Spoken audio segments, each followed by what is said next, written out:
నా రాజేంద్ర ప్రసాద్ గారిని మాట్లాడాల్సిందిగా కోరుకుంటున్నాము. ఇదేంటమ్మా అంత సింపుల్గా చెప్పావు? టైము. సభా సరస్వతికి నమస్కారం. నా ప్రాణానికి ప్రాణమైన తెలుగు ప్రేక్షక దేవుళ్ళందరికీ నమస్కరిస్తూ, నన్ను 48 సంవత్సరాలుగా సినిమా ఇండస్ట్రీలోనే ఉండడానికి కారణమైనటువంటి నా ప్రెస్ సోదరులందరికీ హాయ్ హాయ్ చెప్తూ, ఎందుకంటే అంత బ్యాచ్ మారిపోయింది, యంగ్స్టర్స్ వచ్చేసారు ఎక్కువ. ఇట్టండి ముసలోడు ఎవడు తప్ప 30 ఏళ్ళ నుంచి కలిసే ఉన్నాం లేరా మనం. ఇవాళ యాక్చువల్గా భలే అవకాశం దొరికింది. నా స్వామి రంగ ఇంతకాలానికి మా స్వామి దొరికాడు. ఈయన స్వామి స్వామి అని పిలిచేవాళ్ళం. ఫ్లాష్ బ్యాక్లు ఏం గుర్తులేవా?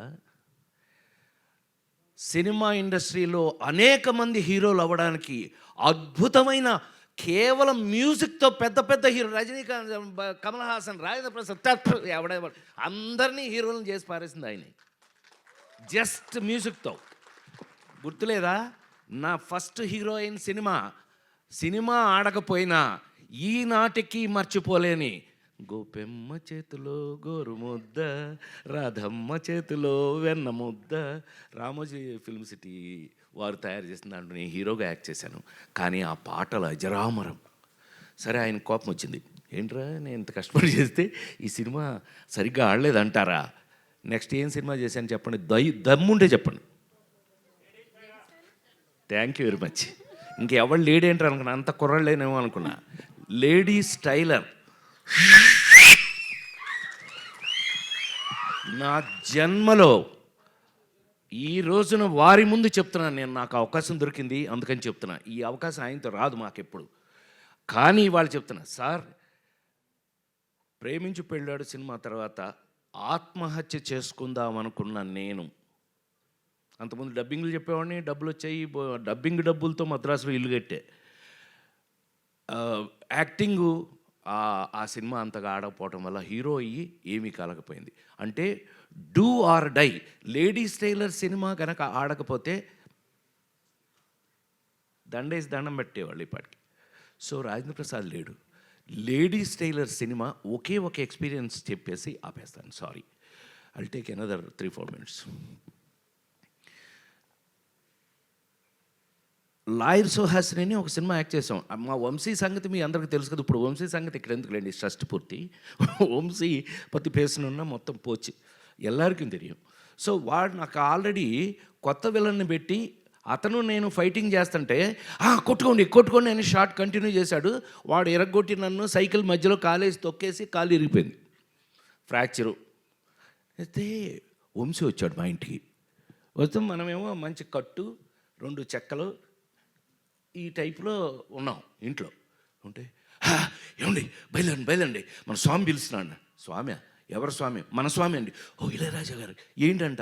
ఏంటంటే వాడిని తీసుకొస్తే రికార్డింగ్ చేస్తాను లేకపోతే చేయను అని డబుల్ పాజిటివ్ చూశారండి ఇప్పుడే. లేడీస్ టైలర్ డబుల్ పాజిటివ్ చూశారు. డబుల్ పాజిటివ్ అంటే రికార్డింగ్ చేసే ముందు వర్షను.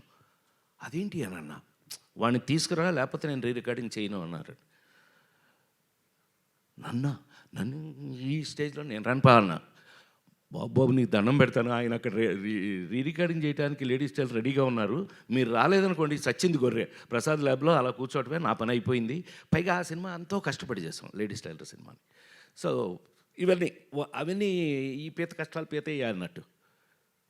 సరే తిట్టుకుని షార్ట్స్ ఉన్నాయి అయినా పర్లేదని ఆయన పిలిచారు అని చెప్పి ఆ స్ట్రెచ్తో నేను అక్కడికి వెళ్తే స్వామి థియేటర్ బయట నిలబడి ఉన్నారు ఇలాగే. అప్పుడు ఇంతే ఇప్పుడు ఇంతే, తెల్ల మల్లెపూలాగానే ఉంటాడు కానీ ఇలా నిలబడి ఉంటే నేను అందులోంచి కారు,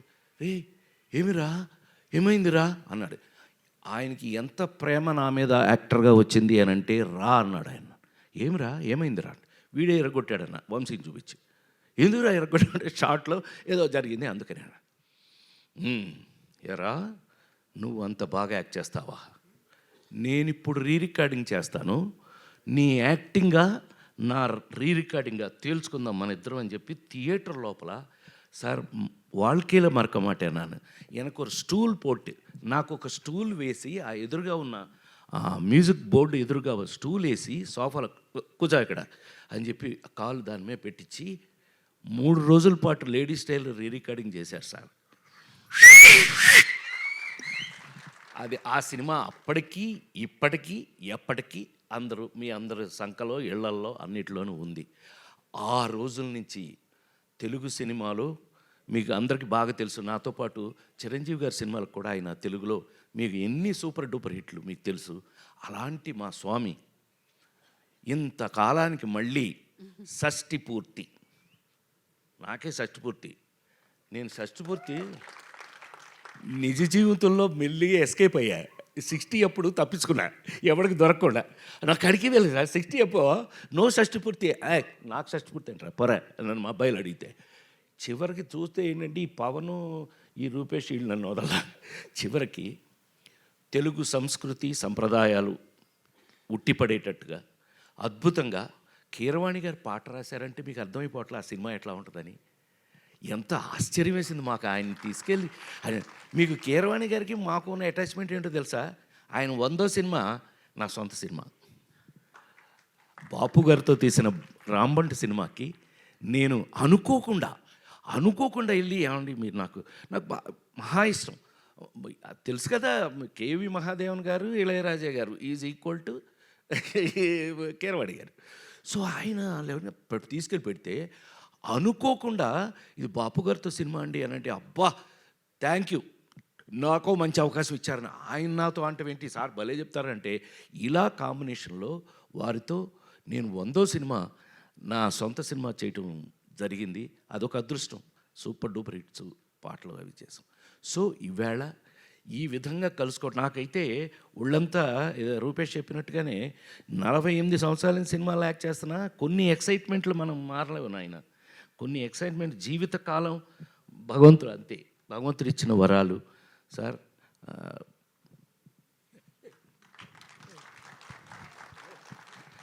నిజంగా ఆయన ఎంత బాగా నా సినిమా అనేటప్పటికల్లా చెట్టు కింద ప్రేటర్లు మీరు ఎన్నో చూశారు, ఇంకా నేను ఇప్పుడు దాని గురించి చెప్పాల్సిన అవసరం లేదు. అలాంటిది ఇంతకాలానికి షష్ఠి పూర్తి అని ఒక చక్కటి కథతో నాలాంటి ఇంతకాలం సినిమా ఇండస్ట్రీలో మీ అందరి ఎదురుగా 40 ఏళ్ళ నుంచి కూడా 287 సినిమాలు యాక్ట్ చేసిన నన్ను ఒక షష్ఠి పూర్తిలో ఒక అద్భుతమైన పాత్రతో పవన్ చక్కగా రాసి దాన్ని అద్భుతంగా తీసి ఇవాళ హైలైట్ ఆఫ్ ఇట్. మామూలుగా దాని మీద మీకు గౌరవం వినగానే రావడానికి కారణమే అమూలం దైన బొమ్మ ఇసై జ్ఞాని ఇళయరాజా. ఏమండి ఆయన పాట రాయటం నేనైతే ఆశ్చర్యపోయాను సార్. నిజంగా మీ పాట విని ఏంటి ఆయనే రాశారంటే, అరగంటలో రాశాడు మా చైతన్యకి నాకు లింక్ తెలుసు కదా, ఆ నలుగురు జన్మలో ఎవరో మర్చిపోలేని తెలుగు సినిమా. చైతన్య అదేంటి అని అంటే, అవునండి కూర్చొని రాశాడు ఆయన. అందులో ఇళయరాజా గారు అనగానే ఒళ్ళు గగురు ఆయనకి ఊపు వచ్చేసిందండి, రాశాడు. ఎంత అద్భుతం అండి. వీటన్నిటికీ మించి మాకు ఈ సినిమా చూస్తుంటేనే మీకు పెయింటింగ్ వేసినట్టుగా ఉంటుంది.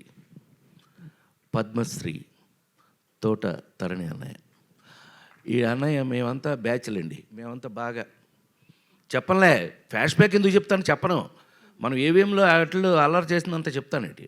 ఏవిఎం బ్యాచ్ సార్, ఇదెల్లా పెరియ బ్యాచ్. మేమంతా అన్నయ్య మంచిగా లేరా బాబు, అంతా కలిసి ఇన్ని సంవత్సరాల నుంచి పనిచేస్తూ వాళ్ళ దగ్గర నాకున్న చనువు. ఈ సినిమా చూస్తే మీకు ఒక పెయింటింగ్ లాగా ఉంటుంది. అంత కారణం అన్నయ్య, ఆయన్ని తెచ్చుకున్నాం. ఎస్ అఫ్ కోర్స్ కెమెరా లేకపోతే నువ్వు నీ వర్క్ వాల్యూ తెలియాలంటే అక్కడే కదా. సో ఇన్ని క్వాలిటీస్తో రేపు మీకు రిలీజ్ కాబోయే ఈ సినిమా ఒక తెలుగు సినిమాకు కావలసినటువంటి అన్ని వాల్యూస్ ఉన్నాయని, అందులో మనం మిస్ కాకుండా ఇలాంటి లెజెండ్స్ని మనం పెట్టుకుని మళ్ళీ మన పాత రోజులు గుర్తు చేసుకున్నట్టుగా అనిపిస్తుంది నాకు. ఇంకా మీ ముందు పనిచేస్తున్నాను కాబట్టి నేను ఇంకా మీ అందరి ముందు కళాకారుడిగా చాలా కాలం ఉండాలంటే ఇలాంటి సినిమాల వల్లే అని మరొక్కసారి మనవి చేస్తూ, ఈ అవకాశం నాకు ఇచ్చిన ప్రతి ఒక్కరికి కూడా పేరు పేరున కృతజ్ఞతలు తెలియజేస్తూ, ఇళయరాజా గారు ఇంకా ఇంకొక 100 సినిమాలు చేయాలని నేను అనుకుంటున్నాను. ఆయన చేసేస్తాడు. ఆయన అసలు మీరు ఆయన చూస్తే లోపలికి వెళ్తే థియేటర్ లోపలికి వెళ్తే రానివ్వరు, కానీ వెళ్తే చచ్చారే ఉచ్చబోసేయడమే మీ పని. ఇప్పటికీ అలాగే పనిచేస్తున్నారు ఆయన. ఈ కొన్ని ఎందుకని కొంతమంది అంతేనేమో, ఇంకా వాళ్ళని మనమేం మార్చలేము. వారితో ఇంకా పనిచేయటం, ఇంకా ముందు ముందు కూడా పనిచేస్తానని మరొక్కసారి నేను ఆ భగవంతుని ప్రార్థిస్తూ, ఈ అవకాశానికి డెఫినెట్గా ఈ సినిమాని మీరు చూడండి. మీకు కావలసిన మా అమ్మాయి చెప్పినట్టుగా మీకు కావలసిన అన్ని విషయాలు ఇందులో ఉన్నాయి. సెంటిమెంట్, తెలుగుతనం, తెలుగు మళ్ళీ ఒక మంచి సినిమా, తెలుగు సినిమా చూసామన్న ఫీలింగ్ మీకు కలుగుతుందని మరొక్కసారి మనవి చేస్తూ సెలవు తీసుకున్నాను. నమస్కారం. థ్యాంక్ యూ రాజేంద్ర ప్రసాద్ గారు, థ్యాంక్ యూ సో మచ్.